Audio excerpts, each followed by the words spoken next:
going on here. Why? Because of all of you, the best fans in the world. I always say it, Star Wars fans, best fans in the world. You guys are fantastic. Are you enjoying yourselves here? Are you ready for a great show with two amazing celebrity guests? Me too. I am so humbled and honored to be the host here at Star Wars Weekends. This is my 5th year of hosting at Star Wars Weekends. Thank you very much. And I have to tell you, it's because I love the folks at Disney. I love all of you here and how kind you are. But can we also give it up for our cast and crew here that are doing so much? Well, waving in the back there, our director and stage director and all these people back here. They put so much love into this. You know why? They love Star Wars, and they love doing all of this for you, and so we just have a great time. Now, my name is James Arnold Taylor. I'm the host here, but I'm also a voice actor. Now, voice actors, we don't usually get to do all of this. We spend most of our time in little padded rooms talking to ourselves. And people used to call that crazy. Now it's called lucrative now, because everybody wants to be a voice actor, it seems. And every time I tell people that, if I'm at a party or what have you, and I say what I do, people always want to know, how do you get into it? What's that like? Is it fun? It's the best job in the world. I really think it's the best job in the world. I love what I do. The question I get all the time, though, is, well, have I heard you in anything? To which case I say, well, I've been Jedi's, a Johnny, and a Jack. That's Captain Jack Sparrow. Who knows? A dog, and a cat. I've been a caveman, A leader, a mini-me too. In Guardians of the Galaxy, a Cosmo, and Yondu. In video games, I'm Ratchet, it's true, but but now it's a movie coming to theaters near you. I'm T-Rex, Spider-Man, Silver Surfer, Magneto, Gigi, Prince Charming, Cowabunga, there's Leo. The Minions are me. and a Transformer too. I voice them in games. They're great fun to do. Sometimes celebrities can't provide their own voice, so I step in and give them a voice like Greg Scott, Christopher Lloyd, R.J. Burchell, Andre the Giant, or Chris Walken, Cowbell, wow, yeah. but wait, there's more, like that stuff that you hear at the end of the show when the credits are near. It's Sunday Funday, 7:30, 6:30 Central on Fox.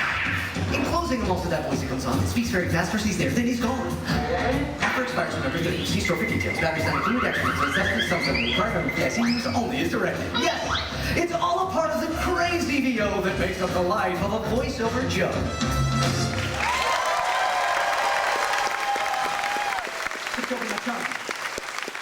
Hey, if you like that, or you want to learn more about voiceover, you want to hear about my crazy life as a voice actor, it's been so much fun to do this show. We call it Obi-Wan and Beyond. While we're here, it's at 7 o'clock right here at the Theater of the Stars. Hope you come back and see it. Anybody seen it yet? Yeah!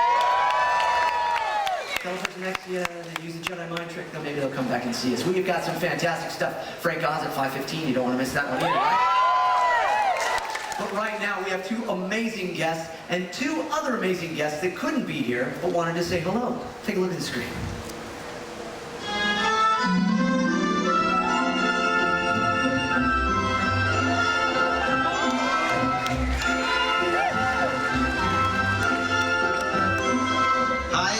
We are very sorry that we couldn't be with you here for Star Wars Weekend. We're right in the middle of finishing the movie. Not in the middle. I mean, we're almost, That's we're right. getting there. Okay, yes, he's sort of close to being done. No, you're not. Because... No, that's true. Yeah, We're all not. right. We're not. Well, obviously we can't be there with you, but we wish we could. And have a great time, and hopefully next time at Star Wars Weekend. And may the Force be with you. Indeed. Indeed. I know, can you imagine? Next year at this time, we will have already seen The Force Awakens. Yeah! It's kind of crazy, isn't it? Isn't it weird? How many people have been waiting years and years and years for another Star Wars movie?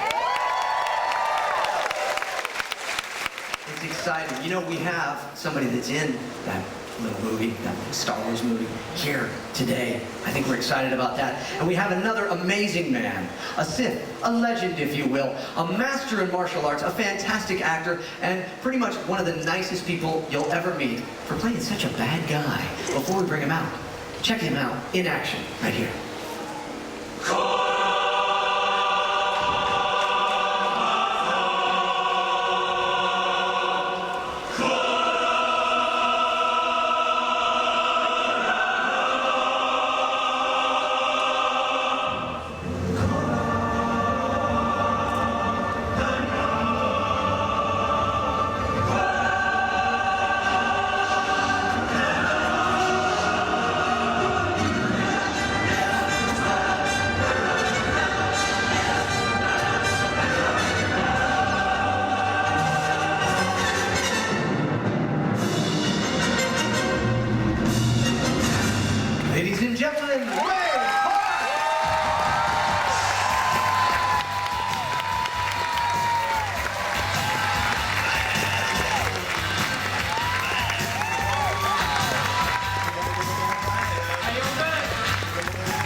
Star Wars. How could they not? We love Darth Maul.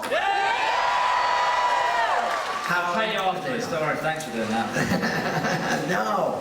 That's the crazy thing about this character that you really brought to life is that though he's a bad guy, we want more of him.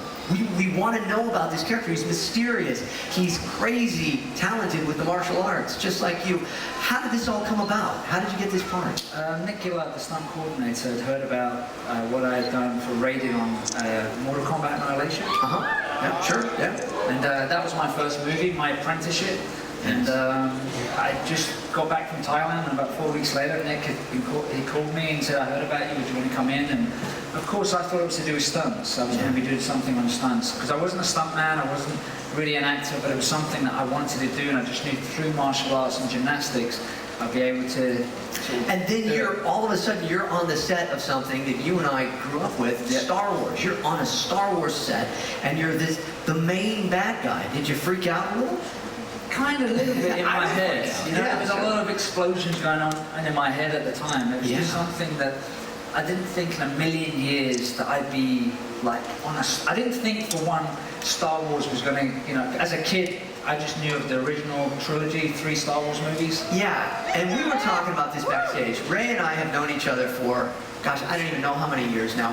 We've done so many shows together. We've talked about so many things. We were just talking backstage about Star Wars before the prequels and you growing up with them, and they had something to do with what you do too, right? Yeah, definitely. Like Empire Strikes Back was the first Star Wars movie. It was the release of Empire, but they showed New Hope first, and it was the first movie. Like, because I lived in London, Jeremy was talking about last week. Yeah.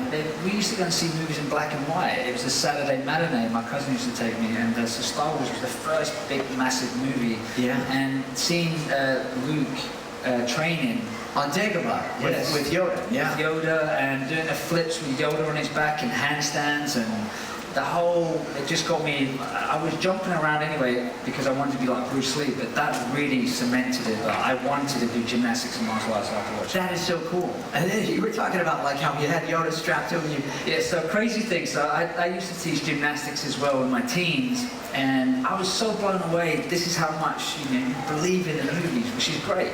So when I became a gymnast, and it wasn't my kid, so I would never do it to someone else's child. I thought one day when I'm a dad, I'm going to get my child and I'm going to try and do a front somersault on, you know, because you get those kangaroo sacks, you know, you can put them in. So I thought about it, like, would I be able to do this when I do one? And so we got a trampoline, and my kids were a little bit older, and I had them on my shoulders bouncing. I tell you, I will never ever do that. It's really hard. To have your child's life in your hands like that and bouncing, going, what? Yeah. So, and your children are versed in martial arts and gymnastics? Yeah, they've played around in like martial arts, and at home we play around with them. Because I always get asked, do you teach your kids martial arts? Yeah. And I don't, because I've seen other masters' kids disliking martial arts. Sure. So I wanted to be their dad and not their martial art teacher, but I do goof around. Like, we touch around with the animal styles. Yeah. At home, you know, my kids always want to beat you up. Yeah. You know? And I always like move around and do the snake and like, you know, so that's my way of teaching them. Well, they are beautiful children and fantastic and just wonderful to be around. So you're doing good work, you and your lovely wife. But so the other thing that we were talking about is I never could do flips or anything, and I'm asking Ray, how do you do that? Do you go and get taught and trained?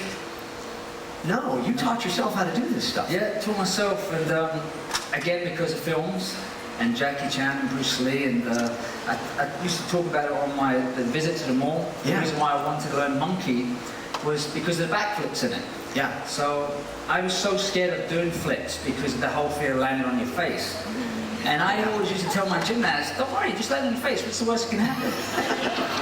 Because once you get past that fear of landing on your face, it's not such a big deal anymore, because you get very good at landing on your face. And so I taught myself, if I'm going to fall, I'm going to fall cool. Okay. You know? So I taught myself to fall really cool. And so I even got to the point where I challenged my dad and said, I'm going to get this back flip, this back handspring. Yeah. So I grabbed my bed mattress, because I used to share it with my brother, pull it out of my bedroom, go across the main road, because I live with in the mattress. You're dragging the mattress. Put it on the grass, and ask my mom to watch me from their window, so it would egg me on to do a backflip, and I still couldn't do it. You know, it was like, you're there, and back then, because it's self-taught, you're like, good. Yeah. You watching, Mum? You know? And what really did it for me, I started to go to gymnastics school at 15, and just to learn and bounce on the floor and, you know, and jump on a trampoline. And this little 8-year-old gymnast was like, "What, mister? You look silly doing that, you look really funny." And she walks like this, she goes, "Look."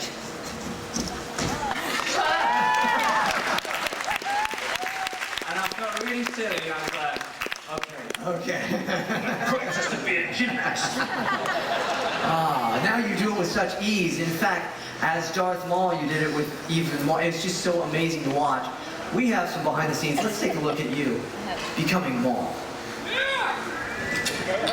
Like I said, I wanted a faster version of what the other movies were, more energetic version. And that's basically what he gave me. And I think the key to it was is we had a good villain who was a great fighter. I always wanted to fly when I was a kid. I wanted to be like the guys in the movies. So that's how I started my martial arts. You know, I found Darth Maul, and he's been played by a guy called Ray Park, and he's very good in like kendo and martial arts, and he's a brilliant gymnast. I mean, you know, he's better than I am. We could see immediately he had the look, he had all the physical skill, he was incredibly disciplined, and the amount of work that this guy did, it was phenomenal. I mean, he put everything. He spent, 20 hours at the studio every day. The hatred that comes out of his eyes, there's no question that he is the serious bad guy. I think we all have a bit of a dark side in us, and so I just try and bring that out in myself when I play a character. Yeah, you did. Ray Park. Hey, I remember a story you told me about a few years back, though, how you wanted, you're not a Jedi, you're a Sith, but you have the Force. You wanted to, and you have your moment there. We saw a bit of it there. About, you know what I'm talking about? Yeah, when I was reading the script and I landed the part, I was like, why isn't everyone else gets to use the Force? Vader had the whole choke thing, and as an 8-year-old, I believed all of that. I was that kid sitting in my room going, light switch on, light switch off. Yeah. I was trying to control it with my mind. So I wanted to have the Force, and Maul didn't have the Force. And I remember George telling me that day, he goes, "This is your moment for the Force," because I did ask. I was asking Nick.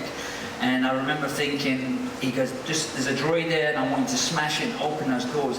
And it was the best moment ever, and that's why I do the 2-finger point, yeah! And it's so cool. When he said you walk it, yeah, it's a great, I was scared as a Jedi, I must say, yes. No, it's fantastic stuff. And you also played another character in the movie. Do you guys know this? Do you know that Ray Park is actually in episode 1, not as Darth Maul? Would you like to see him? Would you like to see him? Ladies. Okay, let's take a look. This is you as somebody else, and then you can tell us about it after.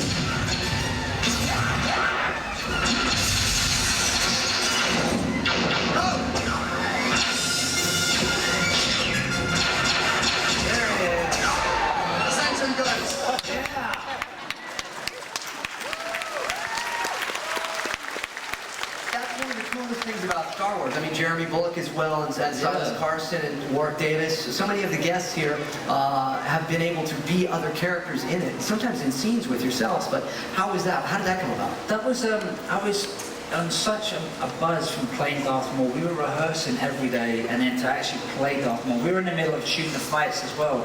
But it was the one day we had a day off, it was a Wednesday, and I said to Nick, Nick, can I come in? I've got nothing to do. I didn't know all my friends were working. Sure. They were like doing their normal jobs. Yeah. And so I was like, I don't want to sit by myself in my flat and go to the gym, And so Nick said, come in. And so I turned up, and he says, you want to be a guard? And I'm like, yeah, sure. Yeah, why not? And it turned out I was a guard for the day, and I did a few other scenes, and that is so cool. I got told off because you can tell how I'm holding the gun. Yeah. They're very spacey. Yeah.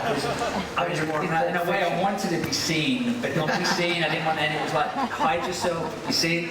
And I remember Rick and George was like, Ray, you're not in a Tarantino movie, because at the end, I made sure I was the last guard to go. I was sort of doing one of these ones. And as you can sort of kind of see my look there, I'm sort of going. Trying to get it in there, But no, and that's because you are a master of weaponry. So many different weapons, and on your show, Visit to the Mall, which we had our final showing of it yesterday, which was so much fun. It's a great show. If you haven't had a chance to see it, it's really fantastic. Our schedule has been very tight this week with Frank Oz here and so much going on in Star Wars weekends. But so if I gave you anything, do you think you could make a weapon out of it? You can show me. I would try. Okay, so I want to hurt myself. oh no, I don't want to get them stuck to the table. But what do you think of that? Could you do something with those? It'd be like the Mario Brothers, wouldn't it? Look at that! You still make it cool. Hello, would you like me to unplug your toilet?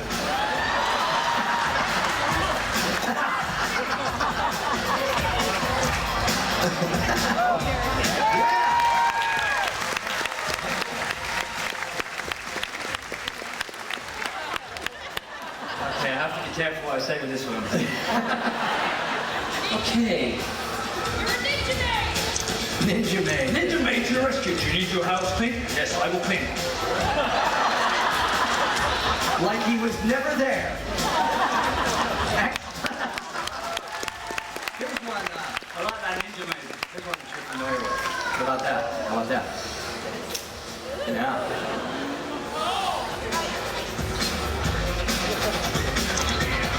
Do-si-do. Yeah, that's what I was going to do. So. Wait a second. Wait a second. Okay.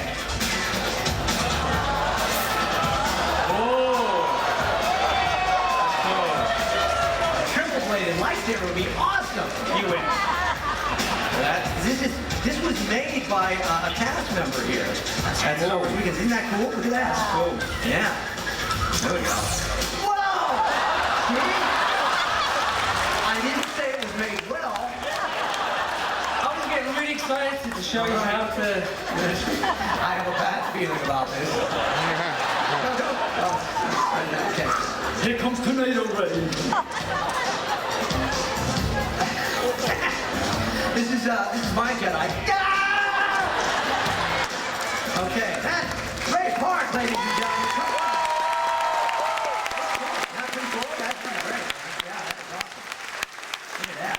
We are just a couple of kids having fun, and that's how it always is. And I love having you here. Will you stick around? Please. Because we have another very special guest, and I think we're all very excited about him. He is a legend in the world of Star Wars. He is a fantastic human being, as well as a Wookiee.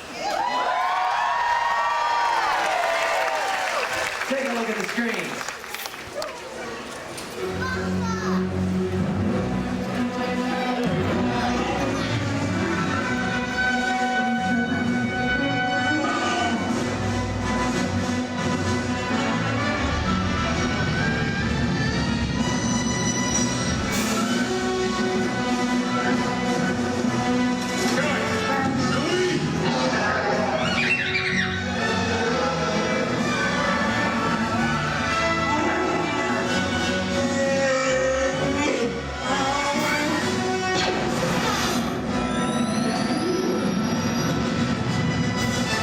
Everybody say Chewie!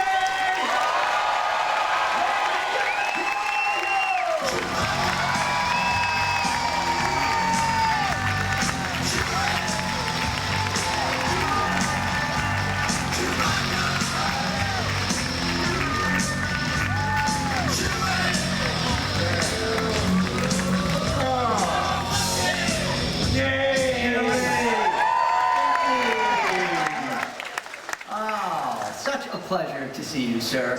Always a joy. It's a wonderful situation to be coming back.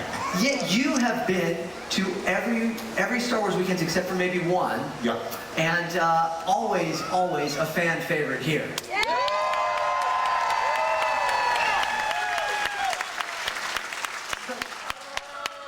They're all. Now I gotta ask you, Peter, how much of Chewbacca is you and Chewbacca, you and Chewbacca? How you know what I mean? There's a lot. You've only got to look at the way I walk. I normally forget about what's gone on in the past. Yeah. With the double knee replacements. And stuff. Yeah. When we did the first one, Chewie had his own walk. He had his own mine situation, and George said, when we were interviewed, George said, Chewie is going to be a mime character. So therefore you have to listen to all the other actors running their lines so that you know exactly what you're talking about. But so it works, and it works very well. But it works because of what you give to him. You give so much, and you're such a dear, humble man, and you're not a man of a lot of words in that, and it comes through in his movements, and he says so much with a movement, with a look, with a turn, with a walk. Yeah, but you will find, I think, that the bigger the guys, the softer they are. Yeah. You go out with someone of a group of Ray size, there's always going to be one hassle. They hit a bar or there's trouble right there, yeah. Whereas the bigger guys just walk away, usually taking the two guys with them. So, it works that way. Sure, yeah. And as a young man, were you always somewhat of the gentle giant then and there? Yes. I was told as a child, remember, your sides are big. Therefore, be careful. Do not screw heads off children. And I always remembered that. Yeah. And also, when we were go for a walk where I lived, and my father always told me to stand upright so that the spine was straight up. Therefore, that brings everything back into normal, back to the Chewie situation. Yeah. No, he's a fantastic character. There's no one else that could have done it. And we are so grateful for you playing this character in so many different films, too. Yes. And, you came back in episode 3, and that was fantastic. We have a little look back at that for you and for all of you. Take a look at Peter Mayhew as Chewbacca in episode 3. Chewbacca has to look like Chewbacca. I mean, there's no doubt about it. And nobody wants to do a character from Star Wars and get it wrong. All of the hair was laid on rather than it being glued, so that it looks like it's coming out. It has that little bit of extra life, and pretty much just one hair at a time. The only thing, in fact, that I ever felt that we could improve was that when Chewie's face is at rest, it's completely still, because he has to actually open the jaw to make anything work on it. So what we've done is we've made an override system so that when the mouth is closed, we can remote control the lips. It's just small, subtle stuff that you couldn't have got before. So we've just added a few surveys into it so that we can actually just do a closed mouth smell as well. So we'll see how that works. Having done that, it means that I can do what I want to do, and you guys outside can either embellish it or leave it alone.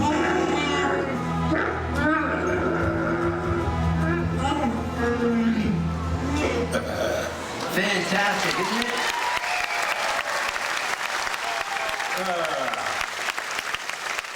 When Chewie's around, you know everything's okay, you know? You've said this many times, he's just a big teddy bear kind of. Yeah, he is.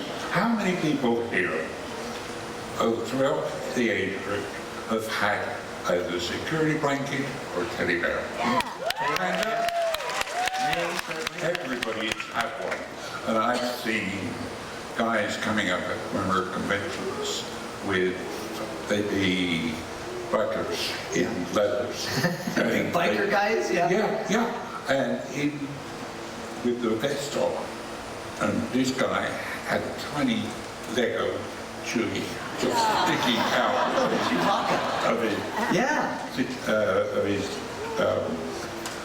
of his vest and everything. That is awesome. Funny. Yeah. So now I have to ask, because we've been kind of talking about it here as a small group. Have you been working on anything lately? Yeah, I got an offer for a movie. A little movie? Almost didn't take it, but I decided to do it. Yeah, it's Star Wars: The Force Awakens. Yeah, Chewbacca.